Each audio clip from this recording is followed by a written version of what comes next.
Welcome to Hustle Estate from good old New Jersey. I'm one of your hosts, Isaac Gilman. And I'm your other host, Ed Hendrickson. Today we're going to talk about career pivoting. Both of us have gone through a number of different kind of career cycles, if you will, to get to where we wanted to be. And really, I think Ed's going to talk a lot about his journey into where he is today in the real estate sphere. So Ed, why don't you start off and tell us a little bit about how you didn't even start off in the real estate industry. Right. And now today you do a number of things in the real estate industry. Yeah, that is for sure. Well, just like a little bit before college, I guess, growing up, I was always fascinated by real estate. My family, we had our backyard was really long. It's like 450 feet long. And I remember my that. dad and our neighbor always talked about like subdividing our yards and then combining the yards to have somebody have a piece of property behind us and build a home. So just ever since then, hearing about that, I was always like, this real estate, like this is kind of cool, like that you can create these things. And my dad and his like two of his sisters, I believe it was two of them, bought property when they were younger, had rental properties, and then he got rid of them. And he was always like, yeah, if you're ever interested, you should go for it. So it was kind of always like something that like we're on a road trip, topic came up, kind of talked about it. So it's always in the back of my head. But honestly, like, living in Ridgewood growing up as kids, like I feel that everybody who was wealthy in town was doing some sort of investing. Like they like worked on Wall Street, and I was going to work on Wall Street. That's where I was going to go. Like I wanted to get rich. Right. So I went to school for finance, learned all about the stock market and everything like that. And I took a course on real estate as well at the same time. So it was that, and then a little bit of real estate law as well, just as kind of, they were electives, I guess, that you could use to get your degree. So just a little bit more learning about that, getting to know how real estate was. Of course, then I left school and I got a job at J.P. down in Delaware. I was doing operations for a trade desk. So I was doing trade support for a short-term fixed income desk. And I stepped into this job. We worked in an area called, it was a treasury services area. So I got a job as it was like this weird title, like some sort of specialist in treasury. And I thought, okay, like this cool job, J.P. Morgan, I'm in. And somebody had just left in the role that I was in. So I was put into this treasury department, but not expected necessarily to be doing this trade support. So I was like, this is perfect. I'm on the path. I was so happy. Right. The job really wasn't the coolest. It wasn't that sexy or anything. I mean, I was taking orders for a lot of our money market positions and just manually entering it into the system. We would get faxes overnight, and then it would have to go in. So it was just kind of doing the really gritty stuff, learning the business. They allowed me to go to New York every once in a while. So I got to go to New York. I would sit on the desk with the traders, get to know them, because I was supporting them as part of my role.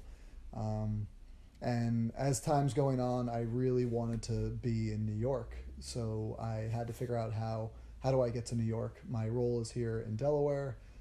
So I started looking at other companies I interviewed internally at J.P. Morgan. And throughout this process, my boss's boss comes over to me and says, what's going on? You're interviewing, because you have to tell, at J.P. Morgan, you had to tell you were allowed to take the day off, but you have to tell your manager that you're going to an internal interview. It didn't count against your time. So he came over to me and was like, what's going on? I said, I want to be in New York. And we actually had a sales support desk in New York already that did not necessarily support my specific trade desk. It supported another trade desk that was up there. So all of that desk had their support staff up there. This desk had their support staff down in Delaware. So my boss gave me the opportunity to move to New York, and I sat on that other support desk, and then I supported the desk that I was working for. Gotcha. So I'm doing, so again, this is great. Now I'm in New York. I'm sitting on the trade desk. I'm on the 52nd floor of the Chase Manhattan building downtown. I feel like I'm living the dream here. And I realized that there really is no path for me to become a trader from here. The way they got their traders was through partly through the Ivy League school, but Okay. it was more of a program that these guys went into. So there was a program that you could go from 10 different areas you rotated, or there was 10 different opportunity areas, but you would only rotate through 4 of them. And every 6 months you'd switch. And those guys were coming from Ivy League. And then at that point, after you graduated, you could go onto the desk. So like our desk needed a new trader. Someone came out of that program and went and worked there. So one of the traders said to me, "You're going to have to leave, and then you could come back as a trader. Like, that's your best opportunity." So it was kind of bummed me out, turned me off a little bit at the time. I wasn't really in love with the role that I was doing anymore. So I just put out feelers, and I started interviewing at a bunch of different hedge funds and operation roles. And I ended up interviewing at a hedge fund administrator and in an operations role. And I was offered the job, and I took that job. So I moved to HedgeServe, which is a hedge fund administrator, and basically hedge funds hired us to manage their books. So this is kind of thanks to the Bernie Madoff, who was doing things that nobody really knew what he was doing. Now hedge funds are hiring companies like HedgeServe to make sure that there's a second set of records. So that, and really, to be honest, it's not the hedge fund that's hiring us, it's really the investors that are hiring us. I mean, the expense does really come from the hedge fund, but investors won't invest in funds now unless if there's this, Right. third-party admin. So I was working there and building a career, taking a step back, I guess. To point out, while I was at JP Morgan, I bought a house. So that was kind of my first real taste of real estate.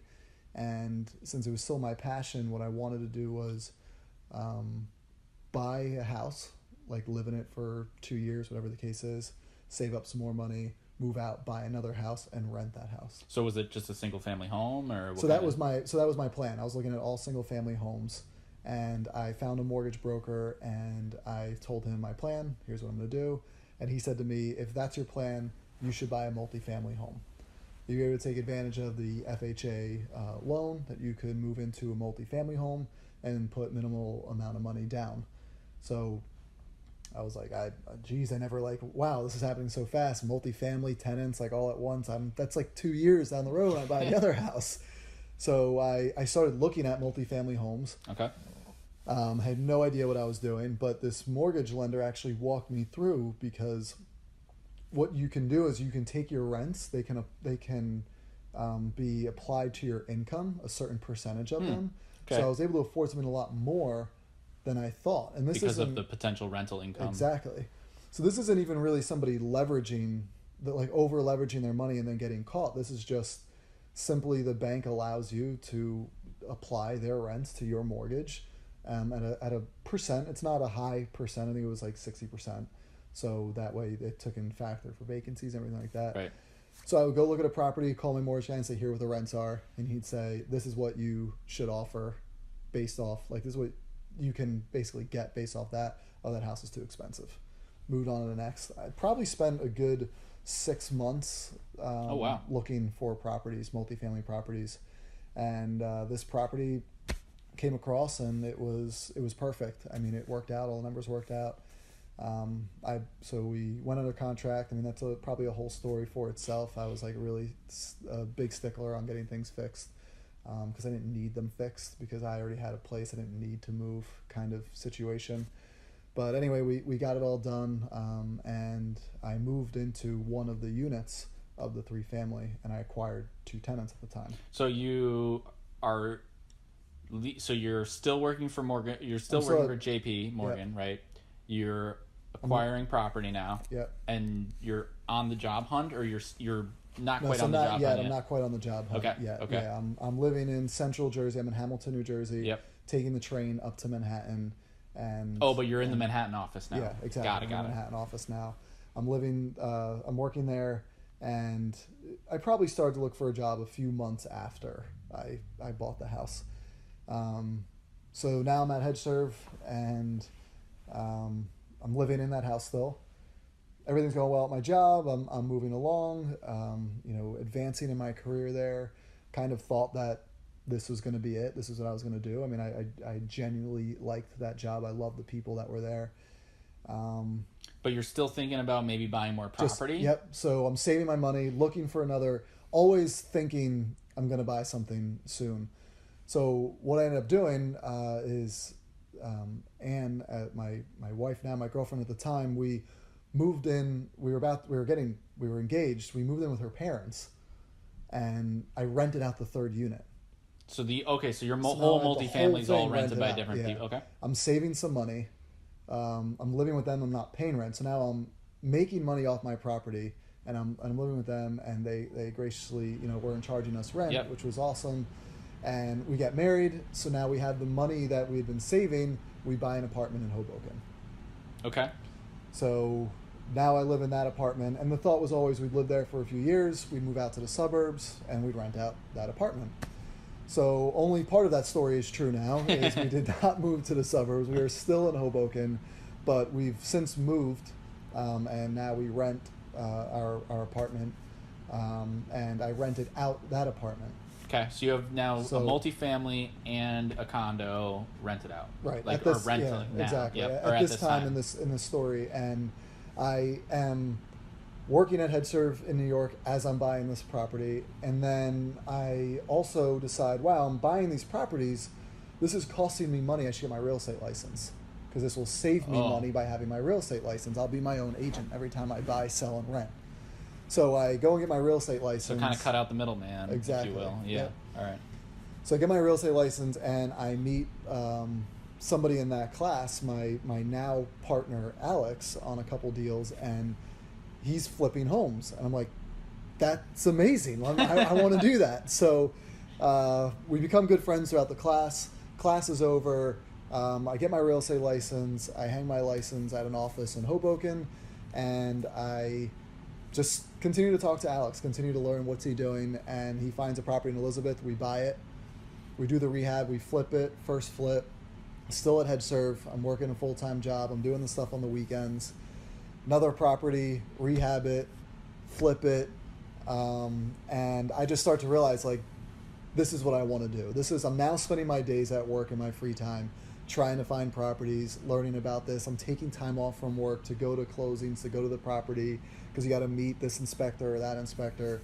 And I've just basically, fallen in love. Like, I'm going to do real estate. I've made this up, but I'm scared to leave a salaried job. I'm getting paid every month. This is guaranteed, which is great as well. Right, and you just got married. So, and I just we're married. We just, we're living in Hoboken.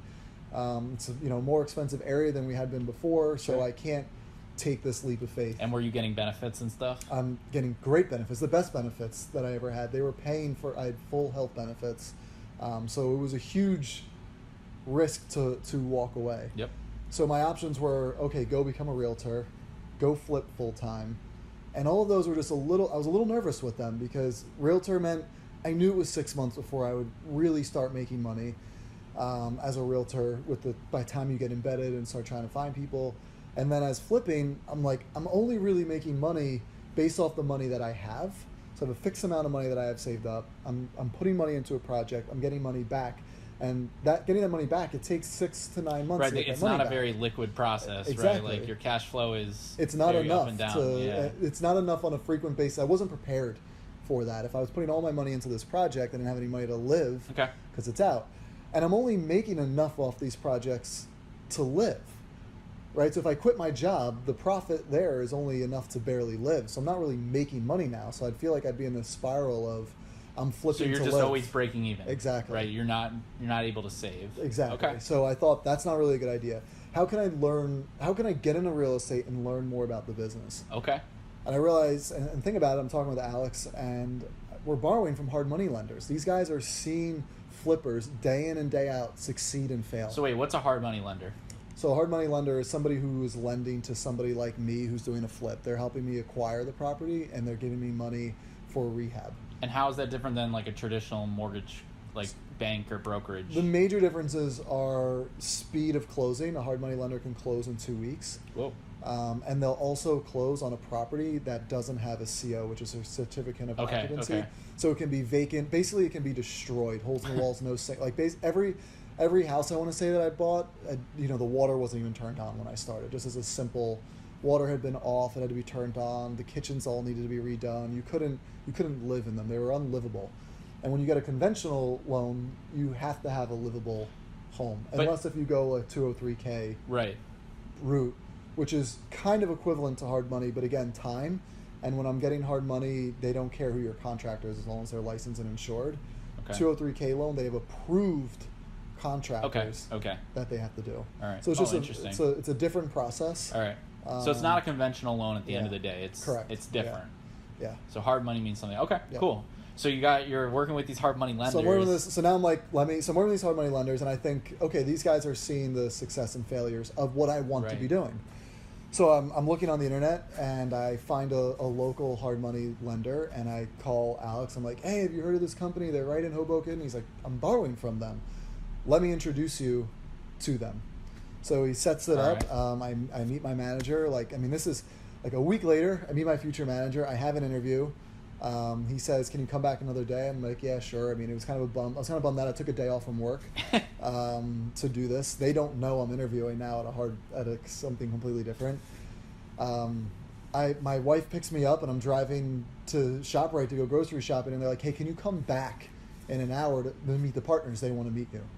So you interview with them, and then an hour later, you're back in their office. So now she drops me back off at the office. I interview with the other part. So I interviewed with a partner and my future boss. The other two partners now wanted to meet me. Okay. So I go back, and I basically have an interview with all of them in a room. We're sitting at a conference room, and they're just asking me questions. Did you know the answers to these? Like, what kind of? Well, they're asking me. So they're just basically asking me what I know about flipping. Okay. And I was able to tell them my experience based off. I have experience doing flips, so I vaguely understand the basic concept of how a hard money loan works. I don't really know the background and the inner workings. Right, of like it, the details. For the details. I have my real estate license, and I basically tell them that I'm prepared to leave my job. I'm joining the full-time real estate world, whether it's with you guys or whether it's I'm going to get my real estate license. I want to be in doing this because they're looking at me, honestly, and in fairness to them, you have a good job. These guys are all, by the way, ex-Wall Street guys. So one of them was, really high up in Morgan Stanley, like head of mortgages at Morgan Stanley. Another guy ran a multi-billion-dollar hedge fund, and another partner there was the CFO of that multi-billion-dollar hedge fund, but had been really successful at UBS Payne Weber, at a very senior position there. So these guys were doing almost already what I had wanted to do when I was younger, and they were like, why do you want to leave? And I kind of was like, you guys left. You took the risk to real estate. I want to take the risk and go into real estate. So we hit it off, and I was working there 2 weeks later. So it went from, hey, let me look for this job, to honestly probably 2.5 weeks later, I'm now working at ABL. I've left Wall Street. And I went there, in full disclosure, they paid me a draw. So I knew, so a draw is, just for those that don't know, I was guaranteed a paycheck at the end of the month, and my commissions would either deem that I would make over my draw or less than my draw. So depending on how many loans you were able to sell. So I make $12,000 a year. You get $1,000 a month. If I sell $800 in loans this month, I still got my $1,000. But next month, I'd have to sell $1,200. Right, because you're behind. To meet my basic draw. But if I sell $1,300, I got $1,100 that month. Right. So just for rough numbers, that's how it worked. So I was happy. I knew I was going to get a paycheck. So now I can leave the world. I can still flip. I can be in real estate, and I can get a paycheck. This was awesome. I was happy. And if I remember, because I think this is right around, we started talking not much after this. Yep. Right. I remember, you were in real estate and I was in real estate, and we were like, cool, I know a little bit about the loan officer side of things, but more on the conventional end. Yep. You moved in this position because, not just because it was secure or possibly a secure job, but because you wanted to learn more about the inner workings of the process, exactly. Right? Yep. And so tell us a little bit about that. So I start working there, and immediately, 3 days in, I go to a convention. I'm now trying to sell hard money loans. I have no idea what I'm doing. All I know is the pitch. There's a term called ARV, which is after repair value. Okay. I kept calling it AVR because I didn't really, like I said, I was just nervous. I'm out here meeting people who probably know more about it than I know about it, and I'm trying to sell them a loan. Okay. Or sell them our business, our company, and eventually sell a loan to them. So I start working there and I start learning the industry. I'm seeing success and I'm seeing failure. I start to learn really what's a good deal, how to calculate a good deal. I would say that is the biggest thing that I took away from them, because they look at a deal from a standpoint of how much, not only what's their risk, but how much money are you going to make? Who's you? You being the borrower. So the company, like my company wanted to make sure that if you were borrowing from us, you were making money. So a win-win on both sides. Exactly. Okay. So number one, that's because if you didn't do well and you lost money, you would never flip, and we want you to flip again and come back and borrow again. But number two is because if you lose, if you lose, or if you don't make money and the property turns south, then now they have a loan on their books that's not doing well, and they either have to sell it, take it over, whatever, right? So they have they have a problem that they don't ever want to have. Right. So they make sure that the certain percentages are lent based off certain, after and they have their secret sauce. Exactly. So I'm learning how all this works, and now I'm looking at my deals like, wow, this is exactly what I needed to know. Now I know how to buy my deals based off this calculation, because what a hard money lender is looking at, I should also be looking at that, because if they won't lend to me, why would I do the deal? If they're not going to lend to me, it's not a good deal. That's how I started to learn and look at it. So I did that for about 12 months. Meanwhile, I flipped another property while I was there, and I purchased another property. I bought a 3-family home that I still have and I'm rehabbing, that I'm going to keep, which will now be my next rental property that I'll have. So while I'm there, I realized, I kind of got what I wanted, and I wanted to do more real estate. I wanted more. I wanted to be more involved. What do you mean by more real estate, though? Because, as a loan officer, or the position that you had there, you could have done way more deals, right? Like, you could still be working there today. What are you talking about? More flipping? So more flipping, more investing, more working with investors. Not so much more loans. I learned what the loans were, and I was now I had a job. Right, my job was to sell loans, and first off, I didn't want a job. Now I realize, as this is going, I want to do this.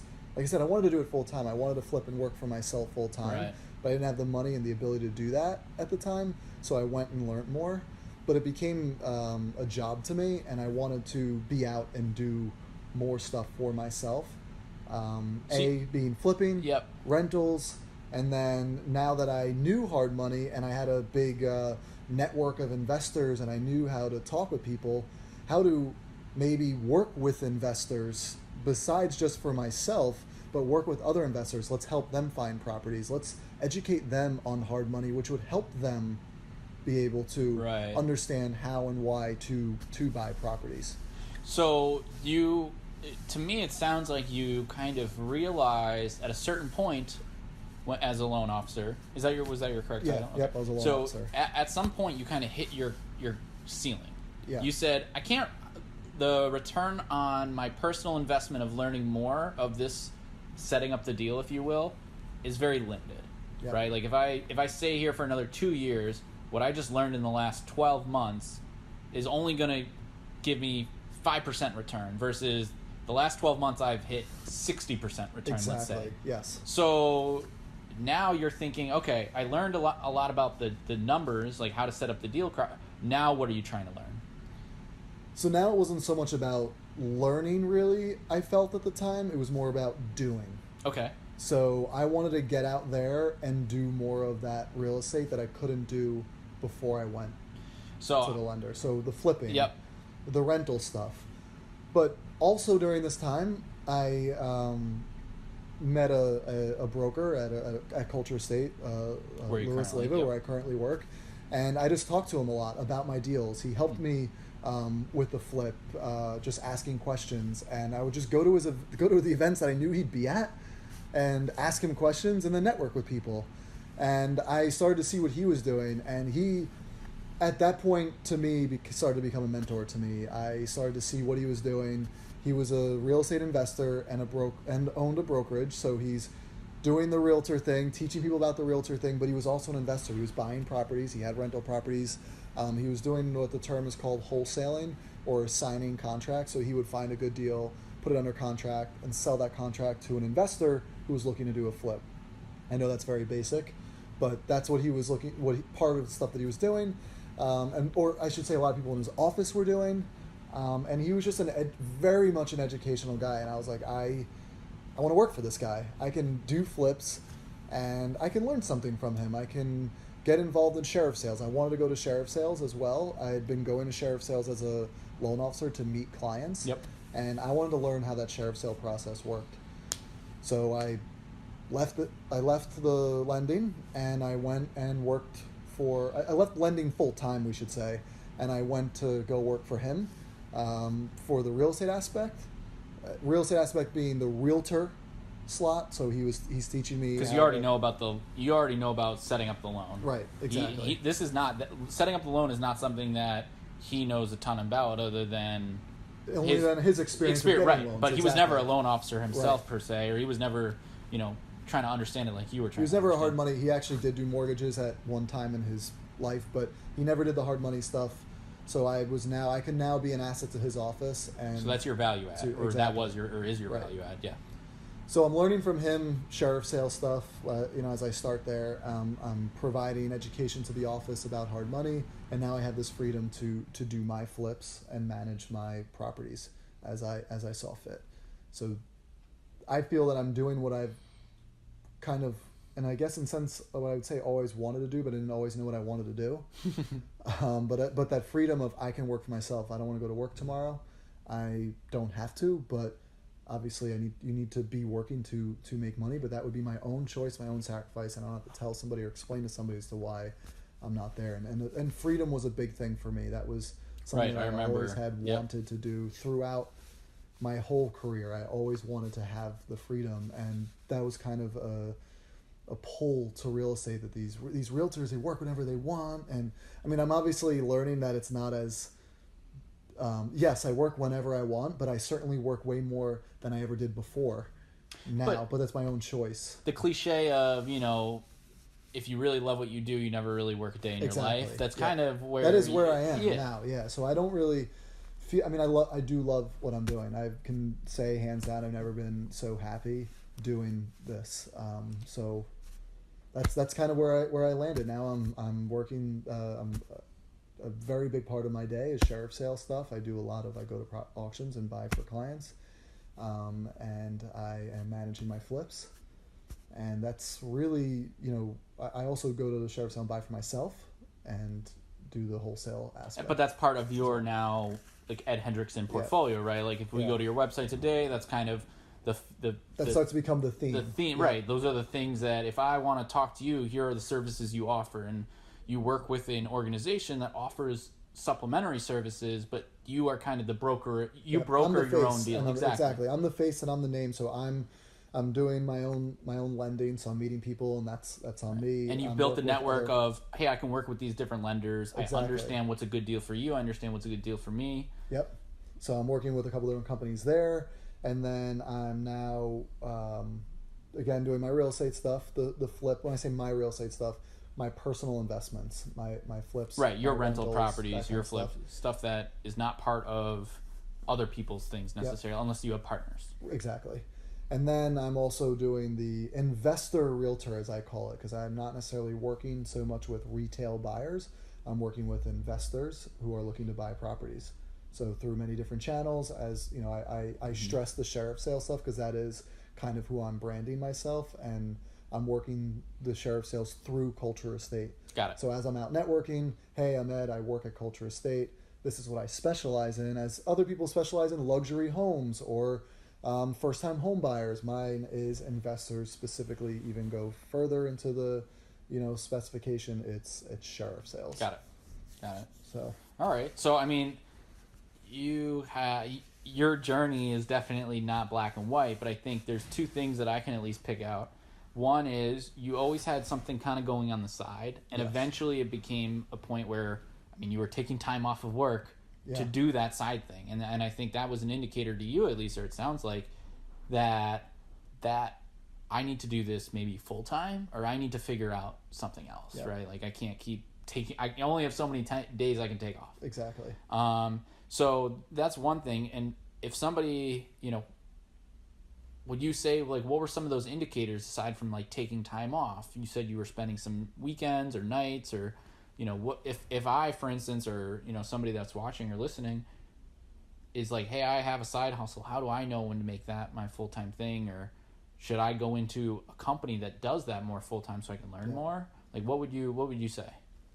Unfortunately, there is no easy answer to that. I think that you are never going to feel ready. There will never be a perfect day, right? Because we talked a lot about this. We did. I remember plans of, on this date I'll do it by, but then I didn't sell a property, so I was like, well, I'm going to wait till that property sells. Right. And it just, there's always an excuse for something in life, unfortunately. But there was never the perfect time just happened. There was never a perfect planned time. I was trying to plan the time. Okay, on the 15th, I'm going to leave. No, all right, then the 1st and that just never worked out. It just came down to a really more of a breaking point, that I was just frustrated that I was doing something and I was somewhere where I didn't want to be, because I wanted to be, doing the real estate stuff. And it was a lot of the as you mentioned, the side hustle. So I'm doing this often on the weekends. I'm going to Culture State. I'm taking that's training, right. I remember. Yeah. With Lewis there, and I'm learning a lot. I'm doing my flips on the weekend, and it just kind of became, I'm enjoying that so much. And I almost got frustrated with myself with this, like, I'm going to leave, and it just kept being like, at some point you have to jump. Yeah. And I realized that there will be no perfect time.